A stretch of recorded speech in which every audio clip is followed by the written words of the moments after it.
Education is not just about reading and writing, it's about awakening the mind, shaping the heart, and building the future. Education is the light that removes the darkness of ignorance, and it teaches us to think, to question, and to dream. Education is not just about books or exams, it is the key that opens the door to opportunity.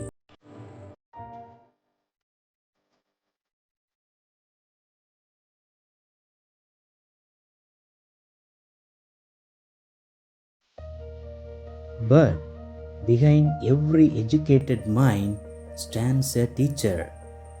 You are the torch bearers who light that flame in others. Who is the greatest teacher of all? Let's hear a true story. Saturday will go, Sunday will go, and Monday will come, and you'll go back to the class.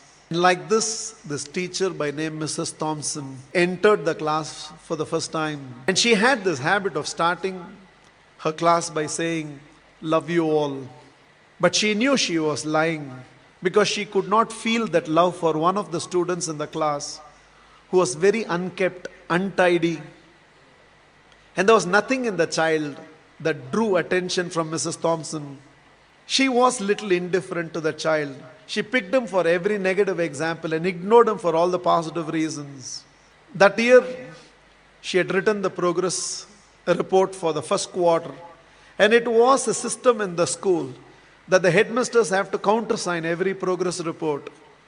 The headmasters called for Mrs. Thompson and told Mrs. Thompson, a progress report should report some progress. It should make a parent feel my child has a future. The way you've written the progress report for Teddy, that is how he was called. The way you've written the progress report for Teddy, parents will give up on Teddy.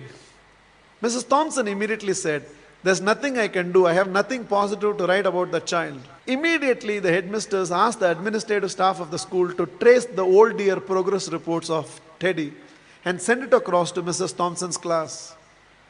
Mrs. Thompson saw the third standard progress report, and it was written, the final remarks, Teddy is the brightest child in the class. She was stunned by what she read. She saw the fourth standard progress report, and progressively all the remarks suggested that Teddy's mother was suffering from terminal cancer.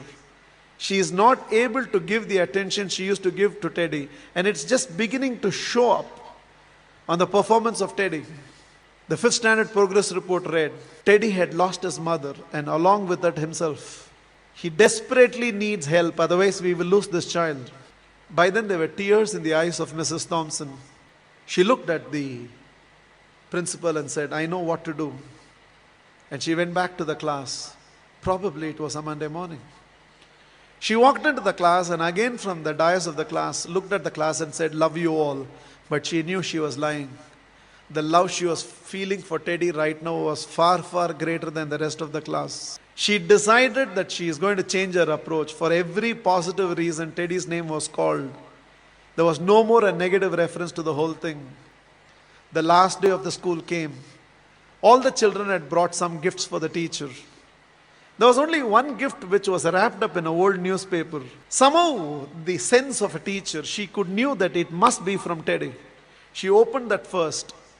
A half-used perfume bottle and a bracelet from which a few stones had already fallen was there. The whole class laughed knowing it was from Teddy. But without saying anything, Mrs. Thompson just took that half-used perfume bottle, sprayed it on her, wore that bracelet. With a quarter smile, it seems Teddy told, now you're smelling like my mother. This is the last perfume that she used before she left me. And this is what was removed from her body before she was taken into the coffin. 1 year later, end of the school, end of the year, there was a letter on Mrs. Thompson's table. I've seen few more teachers, but you're still the best teacher I've ever seen. With love, Teddy. Every year till the end of the year, Mrs. Thompson used to get this letter from Teddy. I've seen few more teachers, but you're the best teacher I've ever seen, Teddy. Years rolled by, they lost contact. Somewhere an agent traced Mrs. Thompson, who had retired by now, and handed over a letter. And the letter was signed Dr. Theodore, PhD. Teddy had gone on to become a PhD. And the letter read, I have seen many more people in life. Mrs. Thompson, this is your Teddy. You're still the best teacher I've ever seen. I'm getting married. And I cannot dream of getting married without your presence. Along with that enclosed were to and fro flight tickets. Mrs. Thompson couldn't resist. She no more had the perfume bottle, but she still preserved the bracelet. She wore that and went to the church. She was trying to sit in the last row, but volunteers identified and ushered her right to the front row. And right in the front row, there was a seat with a placard written, Mother. Theodore personally asked Mrs. Thompson to sit in the chair and whispered, You are the closest to my mother that I have ever experienced. And whatever I am today, it's because of you, ma'am. The wedding happened, and after the wedding, Theodore introduced Mrs. Thompson to his newly wedded wife. Without her, I wouldn't be where I am today. There were tears in Theodore's eyes. It seems Mrs. Thompson told the newly wedded woman, Without Teddy, I would have never realized a teacher must first be a mother to every student of hers and only then a teacher. This is just my request to all of you. There is a Teddy sitting in your class. When you go back to your classroom on Monday morning, there is a Teddy in that class, and you can be that Mrs. Thompson. Please, on Monday, don't go back to the institutes as a teacher.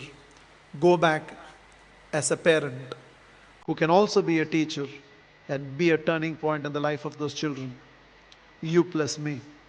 I believe we can build a new world.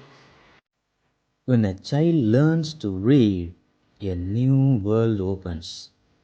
When a youth gains knowledge, a nation grows stronger. When a teacher teaches with love, generations are transformed. Best wishes from R.C. Susai Higher Secondary School, Kalugumalai.